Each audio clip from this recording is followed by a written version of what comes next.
Hello, listening friends. नमस्कार श्रोता मित्रों, Thank you for tuning in. इस कार्यक्रम में सम्मिलित होने के लिए आपका धन्यवाद।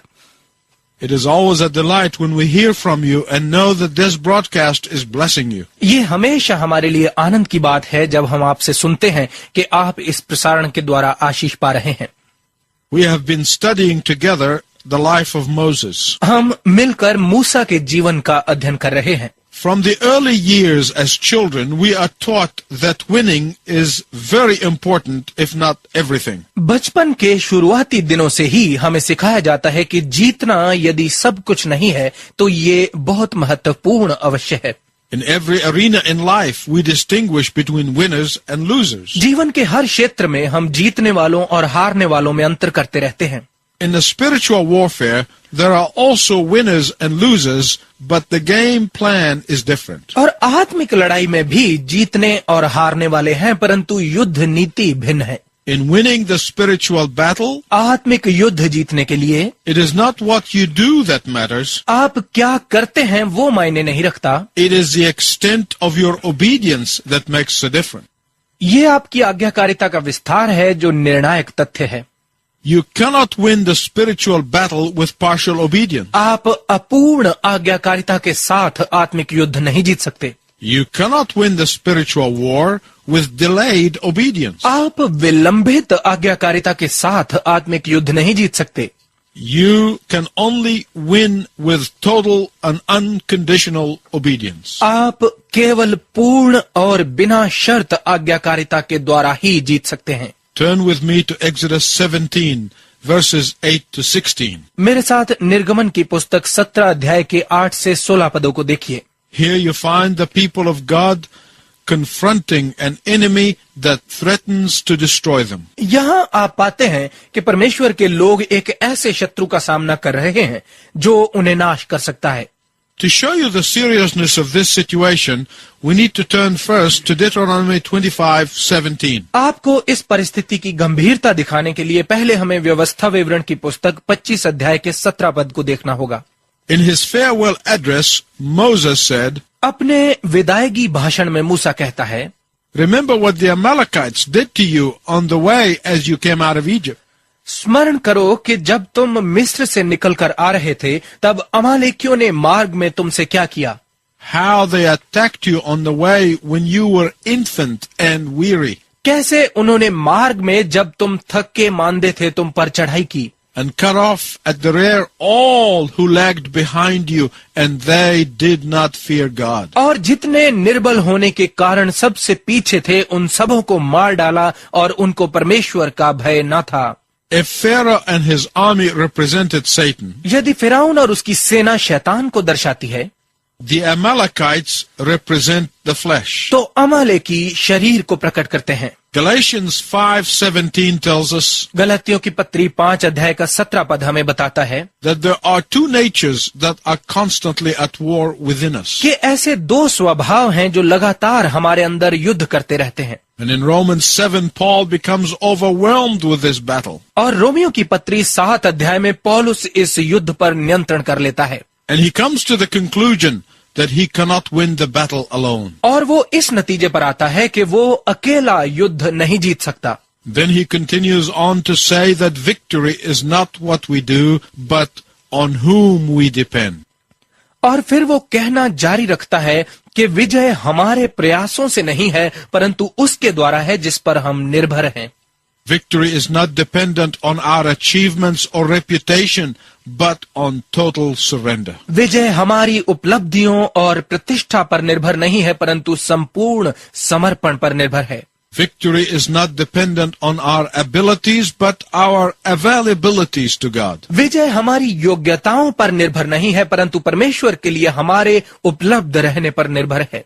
The flesh or the old nature does not die when you come to Christ. शरीर या पुराना स्वभाव तब नहीं मरता जब आप मसीह के पास आते हैं, But you and I are given the power to muzzle the old nature. परंतु आपको और मुझे शक्ति दे दी जाती है कि हम पुराने स्वभाव पर मुस्का चढ़ा दें। The old nature or the flesh does not go away when you become born again. पुराना स्वभाव या शरीर आपके नया जन्म पाने से दूर नहीं होता, But we are given the means by which we can keep the old nature in chains. परंतु हमें वो ढंग दे दिए जाते हैं जिनके द्वारा हम पुराने स्वभाव को जंजीरों में बांध कर रख सकते हैं. If Satan is the outside spiritual enemy, यदि शैतान बाहरी आत्मिक शत्रु है, then the flesh is the inside operative enemy. तो शरीर अंदर से कार्य करने वाला शत्रु है. Our two natures are conflicting inside of us. हमारे दो स्वभाव हमारे अंदर विरोध में रहते हैं. Our old nature wants us to please self. हमारा पुराना स्वभाव चाहता है कि हम स्वयं को खुश करें. But our new nature wants to please the Lord. परंतु हमारा नया स्वभाव चाहता है कि हम प्रभु को खुश करें. Our old nature has loyalty to self. हमारा पुराना स्वभाव खुद के प्रति निष्ठावान है. But our new nature has loyalty to the Lord Jesus Christ. परंतु हमारा नया स्वभाव प्रभु यीशु मसीह के प्रति निष्ठा रखता है. Our old nature is ultimately self-destructive. हमारा पुराना स्वभाव अंत में आत्म विनाशकारी साबित होता है. But our new nature seeks the salvation of the Lord. परंतु हमारा नया स्वभाव प्रभु के उद्धार की खोज में रहता है. So the Amalekites heard of the great things that the Lord had done to his children. तो अमालेकियों ने उन सब महान कार्यों के बारे में सुना था जो प्रभु ने अपने लोगों के लिए किए थे. Their spirit of envy wanted to destroy what God had chosen. परंतु उनका ईर्ष्यालु आत्मा परमेश्वर के चुने हुओं का नाश करना चाहता था. And Moses knew exactly what to do in times of spiritual warfare with the flesh. और मूसा अच्छी तरह से जानता था कि शरीर के साथ आत्मिक युद्ध के समय में क्या किया जाता है. And he did two things. और उसने दो काम किए. He went up to a high place to seek the only power he knew could help him. वो उस एकमात्र शक्ति को पाने के लिए ऊंचे स्थान पर चढ़ गया जो वो जानता था कि उसकी सहायता कर सकती है. And then he chose Joshua, his best of fighters, to go down to the battlefield. और फिर उसने युद्ध भूमि में जाने के लिए यहोशू को चुना जो कि उसके लड़ाकों में सबसे श्रेष्ठ था. Nehemiah did something very similar to this. और नेहमिया ने भी कुछ बिल्कुल ऐसा ही किया. He told the people of God when they were rebuilding the wall उसने परमेश्वर के लोगों से कहा जब वो दीवार का पुनर्निर्माण कर रहे थे to build with one hand and to hold the sword in the other. कि वो एक हाथ में तलवार रखें और दूसरे हाथ से काम करें. We are to do the same thing. हमें भी ऐसा ही करना है. We are to go down on our knees, पहले हमें घुटनों पर जाना है, then go up for the battle. और फिर युद्ध के लिए जाना है. To spend time with God, परमेश्वर के साथ समय बिताना है, and then stand firm for our conviction. और फिर अपने निश्चय पर दृढ़ खड़े रहना है. There are those who do nothing and figure that God will take care of things anyway. कई ऐसे हैं जो खुद कुछ नहीं करते और सोचते हैं कि परमेश्वर कैसे भी संभाल लेगा. On the other hand, we have those who think that God cannot do anything unless they do it. और दूसरी तरफ वो हैं जो सोचते हैं कि परमेश्वर तब तक कुछ नहीं कर सकता जब तक वो इसे नहीं करते. But the answer is doing both. परंतु उत्तर है दोनों करना. To pray in faith, believing that the only answer is in the Lord. विश्वास में प्रार्थना करते हुए ये विश्वास रखना कि उत्तर केवल प्रभु में ही है. And then go out and stand firm for the truth. और फिर बाहर जाकर सत्य पर दृढ़ता से खड़े रहना. Let me tell you 3 truths about winning.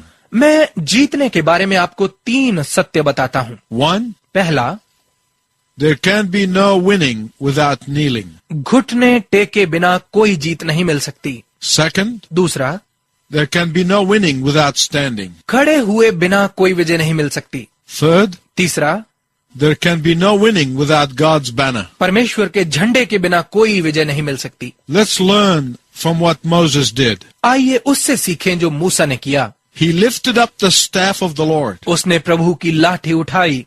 This is a form of submission to God. ये परमेश्वर के सन्मुख अधीनता को दर्शाता है. This is a posture of dependence on God. ये परमेश्वर पर आश्रित होने की अवस्था है.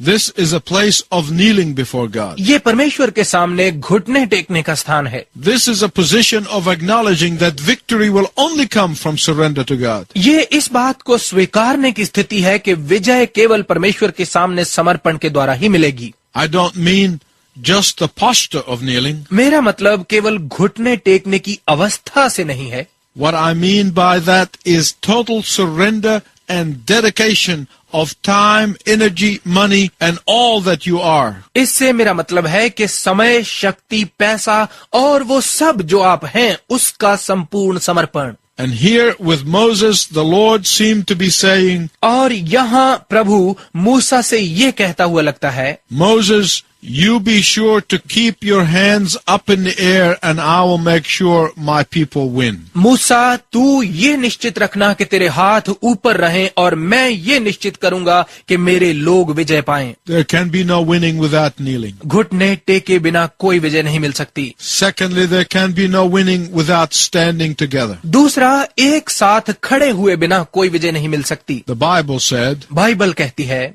that God hears our individual prayers. कि परमेश्वर हमारी व्यक्तिगत प्रार्थनाओं को सुनता है। We cannot minimize the importance of this. हम इस बात के महत्व को कम नहीं कर सकते। If we are going to win over the flesh, we have to commit to praying together. यदि हमें शरीर पर विजय पानी है तो हमें मिलकर प्रार्थना करने के लिए समर्पित होना आवश्यक है। When people prayed in one accord, God acted. जब लोगों ने एक मन से प्रार्थना की तो परमेश्वर ने कार्य किया।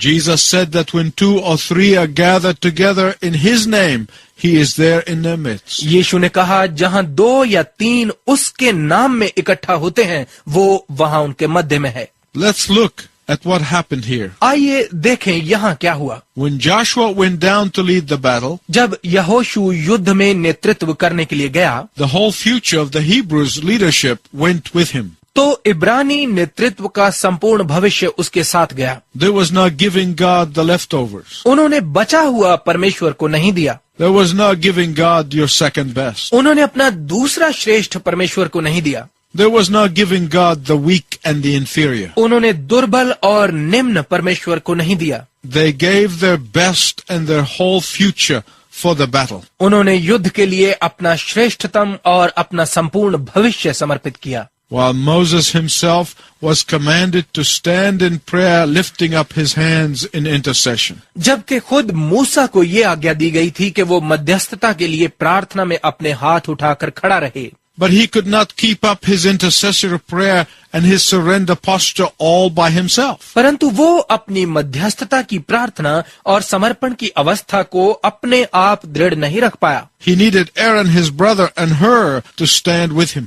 इसके लिए उसे अपने भाई हारून और हूर की आवश्यकता थी कि वो उसके साथ खड़े रहें। Tradition says that Hur was Miriam's husband. रीति कहती है कि हूर मिरियम का पति था। In other words, he was Moses' brother-in-law. दूसरे शब्दों में वो मूसा का बहनोई था। The two of them were needed to uphold Moses' arm. मूसा के बाजू को पकड़कर रखने के लिए उन दोनों की आवश्यकता थी। As long as Moses was alone, his arms got tired. जब तक मूसा अकेला था तो उसके बाजू थक गए। And every time his arms came down, the Amalekites had the upper hand. और जब भी उसके बाजू नीचे हो जाते तो अमालेकी प्रबल होने लगते। Every time he lifted up his arms, God's people had the upper hand in the battle. जब वो अपने बाजू ऊपर उठाकर रखता तो परमेश्वर के लोग युद्ध में प्रबल होने लगते। Let me tell you again. मैं एक बार फिर से आपको बताता हूँ, You cannot stand against the world, the flesh, and the devil alone. आप अकेले संसार, शरीर और शैतान के विरुद्ध खड़े नहीं हो सकते। You cannot do it. आप ये नहीं कर सकते। We need to uphold one another. हमें एक दूसरे को थामने की आवश्यकता है। We need to be praying for one another. हमें एक दूसरे के लिए प्रार्थना करते रहने की आवश्यकता है। We need to be supporting one another. हमें एक दूसरे की सहायता करते रहने की आवश्यकता है। To win, we have to have the prayers of Moses and the support of Aaron and Hur. जीतने के लिए हमें मूसा जैसे लोगों की प्रार्थनाओं और हारून और हूर की सहायता की आवश्यकता है। But we also need the courage of Joshua. परंतु हमें यहोशू जैसे साहस की भी आवश्यकता है। Every one of you is important for God's kingdom. आप में से प्रत्येक परमेश्वर के राज्य के लिए महत्वपूर्ण है। The scripture says, pray always. वचन कहता है हमेशा प्रार्थना करते रहो। There can be no winning without kneeling. घुटने टेके बिना कोई विजय नहीं है। There can be no winning without standing together. एक साथ खड़े हुए बिना कोई विजय नहीं है। And lastly, there can be no winning without God's banner. और अंत में परमेश्वर के झंडे के बिना कोई विजय नहीं है। In verse 15 of Exodus 17, निर्गमन की पुस्तक 17 अध्याय के 15 पद में, after victory, Moses built an altar and called it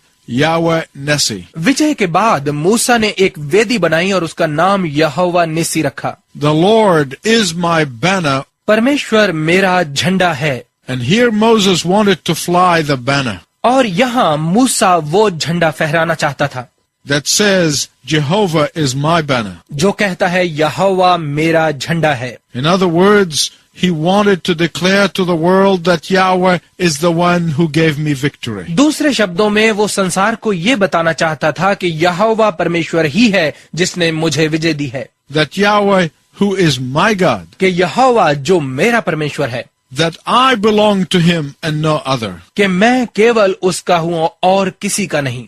Let me conclude by telling you this true story. मैं आपको ये सच्ची कहानी बताते हुए समाप्त करना चाहता हूँ। At 7 p.m. on October 20th, 1968, 20 अक्टूबर 1968 को शाम के 7 बजे a few thousand spectators remained in Mexico City Olympic Stadium. कुछ हजार दर्शक मेक्सिको ओलंपिक स्टेडियम में बैठे हुए थे। It was almost dark. ये लगभग रात हो चुकी थी। The last of the marathon runners were stumbling across the finish line. लंबी दौड़ का अंतिम धावक अंतिम रेखा पर लड़खड़ा रहा था। Finally, the spectators heard the wail of a siren on the police cars. फिर दर्शकों को पुलिस कारों के सायरन का विलाप सुनाई दिया। As eyes turned to the gates, और जैसे ही नजर द्वार पर गई, a lone runner wearing the color of Tanzania was struggling into the stadium. एक अकेला धावक जो कि तंजानिया का था स्टेडियम में संघर्ष कर रहा था। His name was John Stephen Akawari. उसका नाम था जॉन स्टीवन अकवारी। He was the last contestant to finish the 26-mile contest. 26 मील की स्पर्धा को समाप्त करने वाला वो अंतिम प्रतियोगी था। His leg had been injured in a fall and was bloodied and crudely bandaged. और गिरने से उसकी लात जख्मी हो गई थी और उसमें से खून बह रहा था और उस पर पूरी तरह से पट्टियां बंधी हुई थी। He hobbled the final lap around the track. उसने लड़खड़ाते हुए अंतिम चक्र पूरा किया। The spectators rose and applauded him as though he were the winner. दर्शकों ने खड़े होकर तालियां बजाते हुए उसकी ऐसे प्रशंसा की जैसे कि वही विजेता हो। After he had crossed the finish line, उसके अंतिम रेखा पार करने के बाद someone asked him why he had not quit. किसी ने उससे पूछा कि वो रुक क्यों नहीं गया। He simply replied, उसने सीधा सा उत्तर दिया, My country did not send me 7,000 miles to start the race. मेरे देश ने 700 मील दूर से मुझे दौड़ शुरू करने के लिए नहीं भेजा। They sent me 7,000 miles to finish the race. उन्होंने 700 मील दूर मुझे दौड़ को पूरा करने के लिए भेजा। My listening friend, listen carefully as I conclude. मेरे श्रोता मित्र, मेरे समाप्त करते हुए कृपया ध्यानपूर्वक सुनिए। When you stand under the banner of Jehovah Nessi, जब आप यहोवा नेसी के झंडे के नीचे खड़े होते हैं, you can be sure that your Lord did not call you to start the battle. तो आप निश्चित हो सकते हैं कि आपके प्रभु ने आपको युद्ध शुरू करने के लिए नहीं बुलाया। He called you to finish it. उसने आपको इसे समाप्त करने के लिए बुलाया है। And when you finish, और जब आप समाप्त करते हैं, you will not get a medal, but you will get a crown. तो आपको तमगा नहीं मुकुट मिलेगा। It is my prayer that we all keep our eye on the crown. मेरी यही प्रार्थना है कि हम सब अपनी आंखें मुकुट पर लगाए रहें। Until next time,